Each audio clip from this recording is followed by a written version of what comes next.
Welcome to the Business Leadership Series, where we engage with leaders who are making an impact on their worlds and who want to share their knowledge and experience for your personal and professional growth.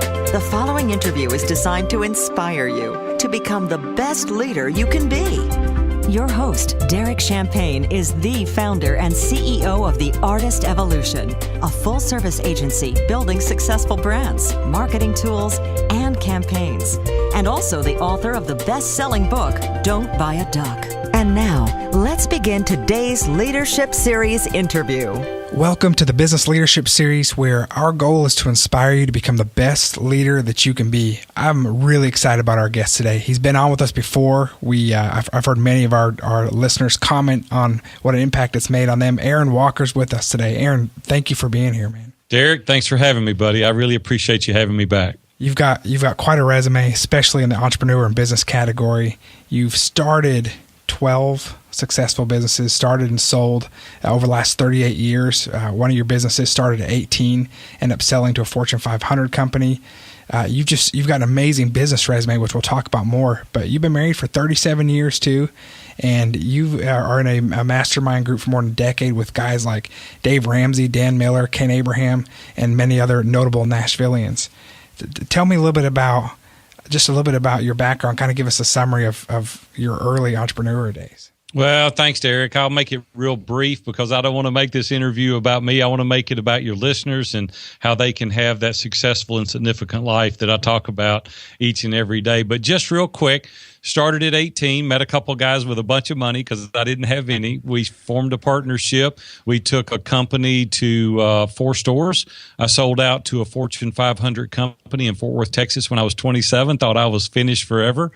18 months later, Robin was waking me up in the middle of the day from a nap, and she said, listen, you're getting fat and lazy, and it's time for you to do something. So I gained 50 pounds in 18 months. I went back, bought the place I started with. We spent the next 10 years quadrupling that business, and it was amazing, Derek. I worked 3 days a week. My partner worked the other 3 days. We did that for a decade.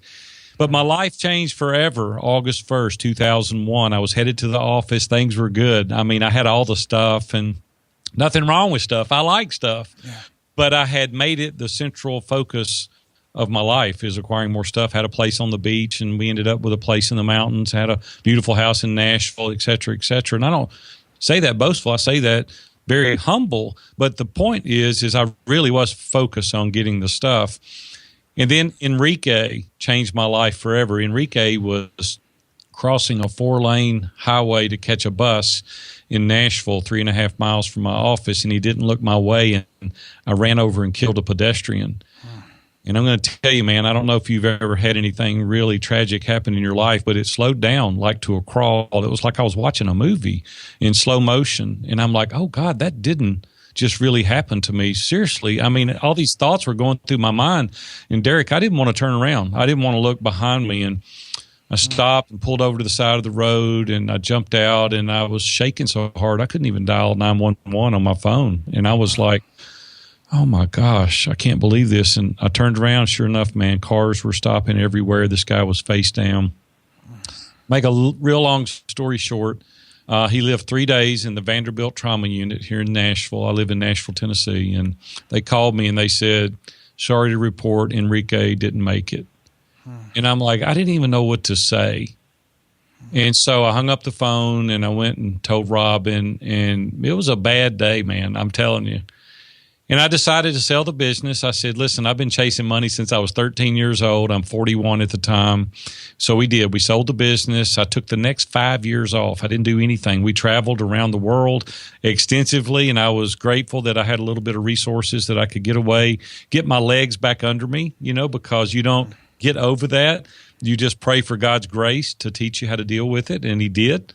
5 years later, Robin wakes me up from a nap again. She said, okay, big boy, you're getting fat and lazy again. And I said, oh, my goodness, this is becoming habitual. So I went back, went in the construction business. The guy that built my house done a phenomenal job, and we took my business skills and some resources, and we took his talent, and we became the number one builder 3 consecutive years in a row here in Nashville, Tennessee. Wow. Built a successful construction company. And then for the third and final time, Robin said, I've retired more than the law allows. I retired at 50. And my buddies, Dave Ramsey and Dan Miller, and those guys said, all right, what are you going to do with yourself now? And I said, I'm through. I'm going to the Caribbean. I'm going to go fishing. I'm going to play golf. And Dan Miller looked at me and he said, that won't last 90 days. He said, 3 times you tried this and you are not going to retire. You need to coach. And I said, I'm not coaching anybody. I'm finished. Well, they persuaded me into it. And Derek, I'm having the time of my life now. I have national and international clients. We have 7 mastermind groups. I've just written a new book called View from the Top. And man, I can't wait to get up every morning to get to do it again, because we're helping guys become extraordinary, and I'm having the time of my life. Man, Aaron, I have so much respect for you. I'm holding your book right now. Others could be jealous about that. I've got it right here in my hand, and I have read it cover to cover a couple different times. And you know, when you were a guest on our show about a year ago, you know, I was around the time when I was looking to have more significance in my life as well. And then your story really resonated with me. In fact, it had goosebumps on my arms hearing it. And I know I'm not the only one, because you're talking to people all over the world. You're on some of the biggest podcasts, Entrepreneur on Fire, and a lot of you reaching a lot of people who are resonating. You've got this movement happening of men who are saying, I want to be successful, but I want that to be in a way that's living a life of significance with my family, with my faith. And what I do at work. Just tell me what that means to you with living a successful and significant life, and then we'll talk about the book more in a minute, because it's made such a profound impact for me. But I just want to hear more about your story about being significant. Yeah, well, here's what I discovered, Eric, in this process. And people say, what did you learn? Like, what did you discover during that time that you took off? And very clearly, I come to realize that I had great success by the world standards, but I had no significance whatsoever. And Derek, I started thinking about what my legacy would have been. I said, you know, what if that had been me? What if I stepped off the curve in Nashville and I was hit by whatever and killed? What would my legacy have been? The people that stood up to eulogize me, what would they have said? Here's what they would have said. Poor kid from Nashville, Tennessee, makes a little bit of money, retires at 27. He had a beautiful lake house, and et cetera. Period. That would have been the end. And I felt so guilty. I thought, I've not touched anybody else's life. The only people that were interested in the money I was making was my family. And so I said, you know what, I'm going to put a stake in the ground from this point forward. And anything else I do, I'm going to look outward and not inward. I'm going to help edify and encourage other people. I'm going to help them take their lives to the places that they've never been. I'm going to come alongside of them and help make them successful. And here's what's so ironic about that. We've done that deliberately now for years. And here's what's funny about that. We've been hugely significant, but we've been twice as successful. And isn't it amazing when we get our focus off ourselves, what God can do with our lives? And so now we are very, very deliberate at spending 20-30% of our time daily trying to figure out how we can promote other people. And that's what the whole premise of the book is. In the book, I talk about having grit and determination, perseverance. I talk about all those things. I talk about a poor kid from Nashville making a little bit of money. I talk about finished at 27 years old. I talk about breaking free and finding the things that you want to do. But then I uncover some things in the book that really, really are holding people back. And that is, what is success to you? You have to identify it. See, I hadn't even done that to this point. And I thought about, what does that even mean? Like, how can I quantify what success is? And I started going through it, and I said, it's picking my own schedule, and it's having some financial freedom. It's about having an engaging family. It's about having a clear conscience with everything I do, taking care of myself, learning to be content but not complacent. People really get those confused. And then I had to understand my faith better and trust in a higher power, because I know that God is the deliverer of everything that's good. And I had to really understand that even more so in my life than I did previously. I wanted to have meaning and purpose, and then I wanted to leave a legacy of wisdom. I said, when I die, I don't want people to say, oh, he had a little bit of money. I want them to say, there lays a guy that had some wisdom. But then I said, significance, what is that? What does that even look like? What does that even mean when you think about that? And I said, really, it's meeting the needs of other people. right? Success normally is about ourselves, but significance is about others. It's learning to fully engage, listen to people intently, right? Pay attention. You ever been to a restaurant, Derek, and you're sitting across from somebody, and every time the door opens, they look over, or they're looking around to see who's in there? Absolutely. It's like, put some blinders on, engage people, because you're paying them homage. You're paying them honor by not having those distractions. That's significant. Help others when they can't repay you. Being available for others when it's not convenient, giving above and beyond. But here's the big one for me, is delaying personal gratification for the greater advancement of others. And then one day, I hope to have the foresight to invest long-term in other person's lives so that I could potentially change generations to come. And that's what we're on a quest to teach men around the world today. I love it. And one of my favorite parts about it, I mean, you're talking about these grand things, but I'm seeing you live it and practice it. One of my favorite parts about the book, though, is, and your story, is that you're not coming from a place of someone that's not experienced the hardships, or that hasn't experienced going through moments of bitterness or regret or looking for significance. You're coming from a place of someone that's gone through and found something missing, and then worked back from there. And that's one of my favorite parts about it. Here's a couple of things I really like, and there's so many things about the book I like, but one that struck a chord with me is you talk about your dad, and there's some amazing things you share about your dad that I'd love to hear more about. But you also talk about how he was afraid to ask for help. And I could really relate to that. I could relate to feeling like I was on an island, even though there's a lot of people around me. And so that one grabbed me. And then another thing was the bitterness. You talk about bitterness as being its own prison. And I realized in my own life there was things from the past that I was just hanging on to. And when do we let those things go, right? You know, with my dad was a prideful man. He was a knucklehead in so many areas, but my dad was a man of character. He had great wisdom, but he was a terrible businessman. I mean, you couldn't have been a worse businessman than my dad. My dad was a general contractor, and he built houses. When I say a GC, I was a GC in the construction industry, and the heaviest thing I ever picked up was an ink pen. My dad did the shovel and the hammer and the nails and dug the footings. My dad was the GC. I mean, he was the guy. And we lived in a $6,500 house that my dad later lost in bankruptcy. And I'm thinking, how in the world could you lose a $6,500 house in bankruptcy? But there's some things that got in the way, some challenges. He wouldn't ask for help. He wouldn't go say, hey, I'm a knucklehead. I don't know what I'm doing here. Somebody help me. And I learned from that. My dad taught me a lot by being a knucklehead. And I'm like, man, I'm going to ask a million questions from now on. I don't want to be in that same situation. My dad was also an inspiration to me in making me run from something, not to something. And that's not really the best way to do it. What I didn't want to do was work physically as hard as my dad did. And I said, I've got to get around other people. I've got to be the guy in the room that's the dumbest one in the room. I got to get in a room full of people that are much smarter than I am, because I know I don't know what I'm doing in this area. But one place my dad helped me more than anything, Derek, and I'll move on with stories about my dad. My dad loved people.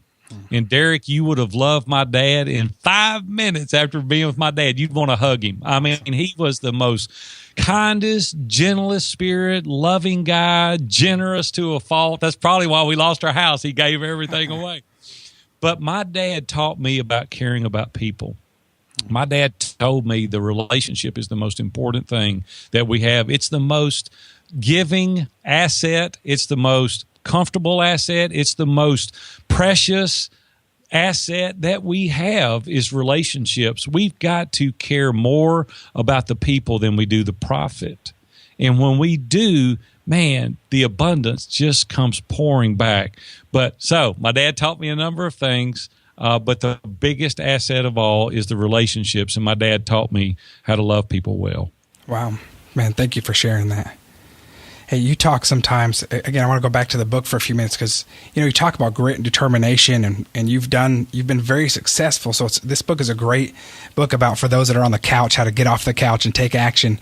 But you've never had a problem with doing that. I can relate to that part of your wiring of being an action kind of person. But this is a great book for someone that wants to see about getting off the couch. But then also, living a life of significance. You talk about those that are living to pay for things and have the big house and the things that start to own them.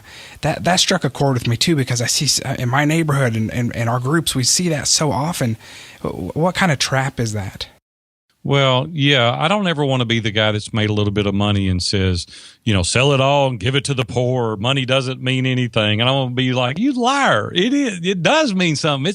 Let's take it away from you and let's see how important it is. Right. Money is hugely important. I love to make money. I want to make more money, but I don't want money to be my God. I don't want it to be the only reason I'm entering into that transaction.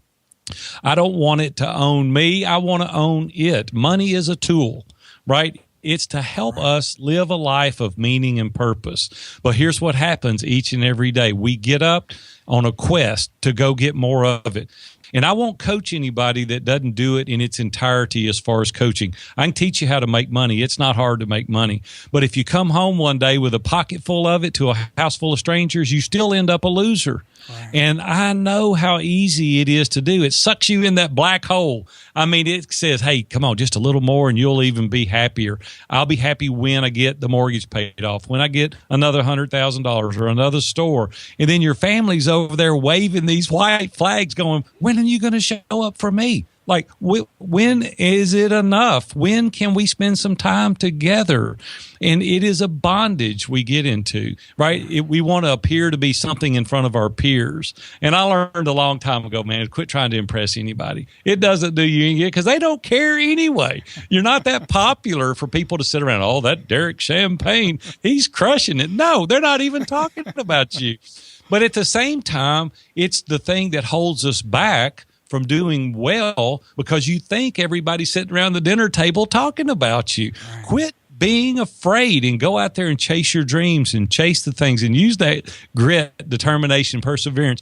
I titled the first chapter in the book my mantra for my life. I hated it as a child, but I've adopted it as an adult. My mom had a saying. She would say, can't, couldn't do it, and could did it all. She would not allow us, Derek, to say can't.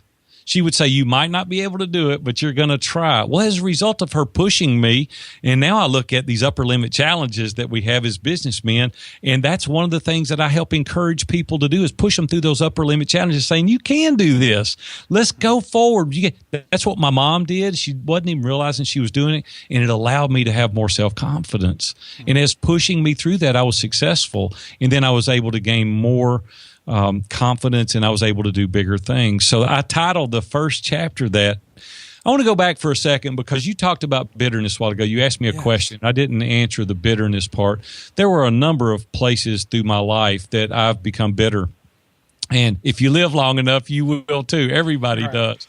Because in 38 years of being an entrepreneur and starting 12 businesses, things are going to go bad. You're just going to have deals that go bad. Or your family. Robin and I next month will celebrate 37 years. She's my hero, man. She's my champion. She's been there from the beginning, and she is absolutely a champion. But through the course of my business life, some guys have done some things that I interpreted as they did me wrong. And so one guy, and I tell this story in the book, one guy got me for a lot of money. And I'm not going to say the amount. We'll call him John just to protect the innocent. But in this, he sat across from me in a conference table with two attorneys and a banker, and he looked at the contract and he said, oh, I think you missed this. And I read it, and I said, oh, I did miss that. And he laughed at me, and he said, I got you. And he pointed his finger at me in front of the lawyers and the banker, and he said, I got you. And Derek, I want to tell you, man, something rose up in me like I've never experienced. I looked at my attorney, and I said, what do I do? And he said, you got to sell it, because it's in the contract and you missed it. Wow. I signed the deal. He left laughing. I mean, outwardly laughing, pointing, saying, I got you. Well, this guy's a notable guy in Nashville. I mean, people would know who he was if I called his name. And I grew to hate that guy. Literally, every day it was on my mind. I was thinking about being vindictive. And I'm like, what in the world am I thinking? I'm a guy at church that's teaching Sunday school lessons, and I'm involved in leadership there. And I'm thinking, I'm having these thoughts like I want to, punch this guy. Right. Well, 2 years later, we end up on a hunting trip together. And I'm like, you've got to be kidding me. I'm going to be in Buffalo, Wyoming, hunting antelope and deer with this guy. And so 16 of us are out there, and first opening morning, I look down, he's walking past the place I'm sitting. I'm way up on a hill. And Derek, I'm embarrassed to admit this, I picked up the gun. I'm thinking, I'll shoot this guy. And I'm like, what am I doing? I laid the gun down. I said, what in the world am I thinking? On the way home, his truck broke down. I went up to him and I said, listen, man, let's go to my house 60 miles from here. Let's get my truck, come back, tow yours in. You can borrow my truck. He goes, what are you talking about? I haven't spoke to this guy in 10 days. And I said, I got to give this up. And he goes, why are you doing this? I said, this ain't got nothing to do with you. It's got everything to do with me, because I've become the captive. Right. I'm the guy that's the captive. Listen, it stifles your creativity. And I had to let it go that day. Regardless, if your listeners are thinking you should have done that, I should have done it, because I'm the one that was the captive. Listen to me, people. You are captive if you're holding bitterness. You've got to let that go, whether they deserve it or not. You've got to forgive them, and you've got to let it go. Well, listen, from that day forward, I quit demanding justice. That's how I know that I have forgiven that guy, and I was able to move on with my life. Other places in my life have happened to that, similar things, and I've had to go to the people and work it out. I can't live my life living in bitterness, because you can't go to the heights you need to go if you're harboring bitterness. And I tell you in the book how to let that stuff go. That's great. Thank you so much for sharing that. That's really powerful. And I like, sometimes you talk about, having reasonable expectations of others. We sometimes put unrealistic expectations of others that they may not even be aware of that we have for them. And that bitterness side of things is really just giving yourself your own prison, and it can affect you in so many ways. Hey, can you talk for a minute about, one of the things I love about your story is how real it is and how authentic you are, with your life and with the things you need to improve on, and with the things that happened in the past that you've learned from. Talk to me about the importance of being authentic, the importance of having others around you that are helping you with your accountability. Well, Derek, years ago, that wasn't the case. I had kind of a wall built up around me because I didn't want other people to think, well, that big A doesn't know what he's doing. It was pride. It was ego, right? And I had this shield up around me. And then when I got in the mastermind groups with Dave Ramsey and Dan Miller and Ken Abraham and some of those guys, I learned how to be authentic. It was like, hey, none of us got it all figured out. That we all have family problems. We all have addiction problems, whatever level that might be. We all have pride. We all have ego. Let's let the veil down. Let's get around trusted advisors that don't have anything to gain or lose as a result of what they tell you. Now we're going to get the truth, and just say, I don't know. You don't know what you don't know. Be willing to say that and get around people. And so I started doing that. I was very cautious about doing it. But then I started saying, you know what? The other way, I'm living a lie. It's a facade. I really don't know. And when I started bringing the veil down, now I was able to build on a solid foundation. I had what it really took then to go to the next level, because it wasn't living a lie. I tell everybody every day, one Derek Champagne needs to show up wherever he's at, whether it's with Big A, his wife, his children, at church, alone, when you're traveling out of town. That guy needs to show up every time. The other way, people, listen to me, it's exhausting. It is absolutely exhausting to live a facade. You look at the guy in the mirror and you say, if they only knew. If people really knew, if they really knew who that guy was, they wouldn't trust me, so you live a lie. Well, listen, go to those people and say, hey, let me just tell you, I don't have it all figured out. They'll trust you more. The lie, the enemy tells us, don't tell them, hold your cards. Now, I don't mean go out here telling the whole world. Now, don't get me wrong. I'm not talking about go here and spreading all your dirty laundry, but I'm talking about in an accountability group, in a mastermind group, people that can, as iron sharpens iron, as one man sharpens another. I'm talking about you're in these groups. You know what I'm talking about, Derek. You've got to get around people and go, hey, you know what? I'm raising my hand. I'm not treating my wife like I should. I'm living a lie. I'm doing this. Help me.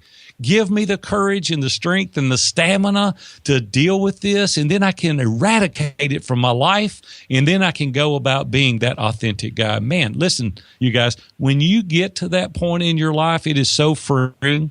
You can lay down at night and you go, I'm not living a lie. And when you get to that point, man, I promise you, your life will take off on a new trajectory like you've never been. Yeah, thanks for sharing that. And, we're having the opportunity last month or recently to go to a conference that you were at with the mastermind groups and talk about the authentic man and learning about that. It's been a life-changing experience, that, and also being able to be a part of mastermind groups. Can you talk a little bit about mastermind groups? My personal experience has been profoundly life-changing for me in my intentional search to be significant and live a successful life that has significance in it. Well, here's the thing. Never will I be without a mastermind group, ever. And of course I'm biased. I mean, I own them, I run them, and I facilitate them. So who would not say that? But the truth is that's not been the case up until about 3.5 years. But I was in them for a decade plus when I didn't have anything to gain out of it but making the quality of my life better. Do you think I would have driven from Nashville all the way to Franklin, spent an hour and a half in Dave's office, drove back another half hour? It took up from 6 a.m. to 10 a.m. on Wednesdays for over a decade. You couldn't get an appointment with me from 6 a.m. to 10 a.m. on Wednesday mornings because it was so life transformational, because I had people around me that I could be that authentic guy. I could be genuine. It was my own board of directors that I had, because there's wisdom in the counsel of the multitudes. And when you get people around you that are smart, the IQ level becomes genius when you put them all together, right? And so now you've got like, man, I didn't even know that. Well, no, you didn't, because we can't know everything.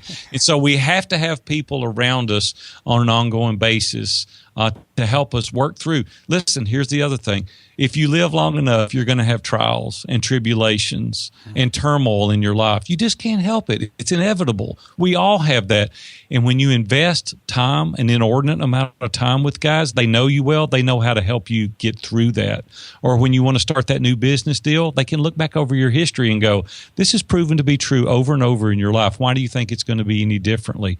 Or they know that you need help pushing through these upper limit challenges, and they can go, no, Derek, here's what you got to do. And I know you knucklehead. This is how you get through that. And it pushes you to that next level. Or you need those resources, or you need those introductions. And I know exactly, because I know you intimately, who can help you. Guys, it is amazing when you spend that kind of time with people. See, the enemy to excellence is isolation. If you want yourself to stay where you're at, don't get anybody around you. But if you want to take your life to the next level, you have got to get people around you on a regular basis. Yeah, that's so powerful. Again, the isolation thing is so common for a lot of entrepreneurs and a lot of businessmen, and it's dangerous. And it's one of those things that I've talked to my listeners about too, but I've prayerfully was looking for an answer to help with that accountability and to help me with making better decisions in business. And, there's times I would agonize for night after night after night trying to make decisions, which I could have talked to my mastermind group about for 10 minutes, and they would help me lay out all the considerations for it. And then they kind of almost helping, not a burden, but helping carry those decisions with you, like you said, because there's the wisdom in the multitude, the counsel of those that know you really well. There was a construction project I was doing at my house recently. We had an engineer come over, we had a GC come over, and they looked at the problem. And they stood in the driveway and they looked at the house where we were trying to make this connection, and it wouldn't work. It just couldn't work. And I was getting aggravated. I'm like, I've been in building for 10 years. I've been around it my whole life. We got engineers, we got GCs. Nobody can solve this problem. And I was getting frustrated. 2 weeks later, I was sitting on my patio behind the house, and I was on a coaching call, and I looked at it from a different perspective, and I solved the problem immediately. See, that's what mastermind groups do. We just look at it. We only have one filter. We only have one lens. You can only see things from your lens and your perspective. You can't look at it from two different ways. But when you get people around you, Robin and I was going to do a business deal recently, and it was a big deal. And she said, what do your guys think? And I said, well, I haven't told them yet. So we both agreed it was the thing to do. I went to the group. 8 of the 10 guys told me not to do it. I'm like, what are you saying? And they said, no, and here's why. They gave me 8 legitimate reasons. I went back home with my tail tucked between my legs, and I said, Robin, we're not going to do it. She goes, what are you talking about? I said, I know I look like an idiot, but here's why we can't do it. And I told her, Derek, it saved me. Right. It saved my life. There was another time, I don't know, Derek, if you've ever been in a dark place, but there was years ago, I was in a dark spot. It was bad, and I couldn't get over it. I kept talking about it over and over in my mastermind group, and I got a call from James Ryle. James died about 18 months ago. He was an amazing guy. He was a Promise Keeper speaker. He's traveled. He spoke all over the world. He was an incredible guy, and he called me one Saturday morning. And he said, we never bothered each other on the weekends. Like, we protected that with our families. And I said, when I looked at my phone, I said, this is going to be really good or really bad. I don't know which. I answered the phone, and James said, Aaron, this is James Ryle. And I said, yeah, James. He said, I was praying for you this morning, and God gave me a word for you. Have you got a minute? And I thought, man, this is going to be like, next to Jesus, James could walk on water almost. He was that kind of good. I was so excited. I went outside in the parking lot. I was at Ace Hardware in Hendersonville, Tennessee. Walked outside, and I said, all right, James. I was like prepared. And I said, okay, what is it? He goes, you're wearing the hell out of everybody in our group. And I'm like, I did what you did. I started laughing. Well, he didn't. He goes, I'm serious. We are so sick and tired of hearing you complain and moan and groan about this. He said, it says in the book of Isaiah, take the chains from around your neck and move on. He said, it's time you were moving on. I'll see you. I got to go. And he hung up. Derek, I was so mad I could have bit a nail in two. I said, the audacity of that guy, he has ruined my Saturday. And then I stopped myself and I said, that guy loves me enough to tell me the truth. See, if I hadn't invested 10 years with that guy, he wouldn't have told me that. He would have let me run off in a ditch. Well, see, that's what the mastermind does. It's like guardrails, right? You get too far to the right and the guardrail pushes you back. That's what mastermind groups do. That's what accountability groups do. Guys, we've got to have a different perspective, right? If you don't hear anything about my book and all that kind of stuff, hear me on this. Please get people around you. Yeah, thank you so much for that. Having that accountability, but also having the truth and to recognize your blind spots. You encouraged us at one point, and you said only about 10% of you will do it. And I did it, and I understood why the other 90% would not do it, because I learned things about myself that I didn't know. Some of it's painful, isn't it? It's right? very painful, very painful. But it's also a step in the right direction. How powerful to have people around you that know what your kryptonite is, that know the things or see the patterns that you have, and that can help you with those things. That's you can't get that anywhere else. You're right. And here's the thing: other people see you differently than you see yourself. And we have to be really, really mindful of that when we're going out, growing our lives and being transparent, authentic, and honest. We have to understand other people see us differently. Aaron, I want to talk about the book one more time and give a plug before we go. You're one of my favorite people out there, obviously. I have so much respect for you as a mentor, as getting to be in the masterminds and learn from you. It's been life-changing. And I want to encourage our listeners, especially those that know me, how I'm cynical sometimes about self-help books and things like that. You know that I am. But this is not one of those things. And this experience, and this is life-changing. To be able to actually take the resources and the thing that you have and learn and understand about balance, and learn from someone like Aaron, who's been very successful in business, has learned things along the way. This is a great book. It's endorsed by a lot of his buddies and so many out there, so many big names, Dave Ramsey and Ken Abraham and Jeff Goins and so many others. There's too many to even name. I want to encourage you to get this book. I bought 25 copies of it and sharing it with my best friends, and I'm going to get more too, because this is one of those books that I want to have in the hands of others. It's a great resource for you to have and read through. I had tears in some parts of it. I was inspired on some. I was challenged and felt guilty on other parts, but I got through it.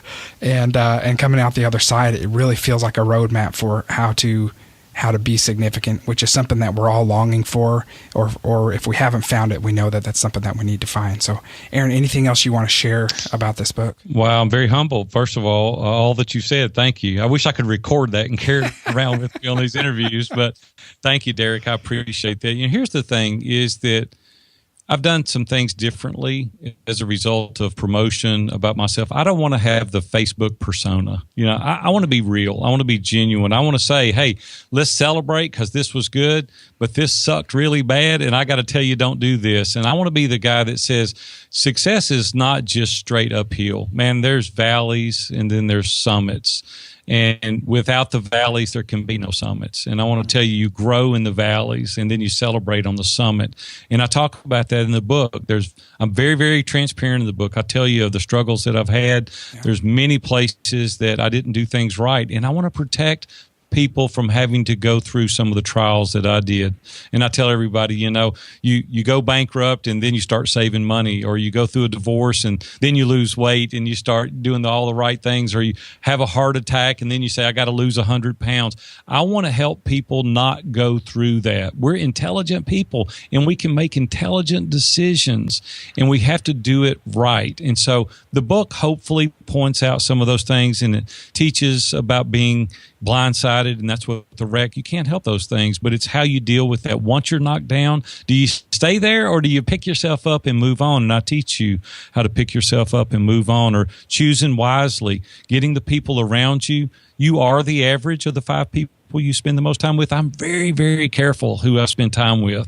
I get the naysayers out of my life. I get people that are honest in my life, not just people telling me it can't be done. I want people to tell me why it can't be done. So I get those people around me. I talk about bitterness is its own prison, as we talked about earlier. And then at the end of the day, I tell you, you too can have an indescribable view. And I want you guys to get the book and read it. Derek, we did something I think pretty cool for the book. You can go to viewfromthetop.com/book.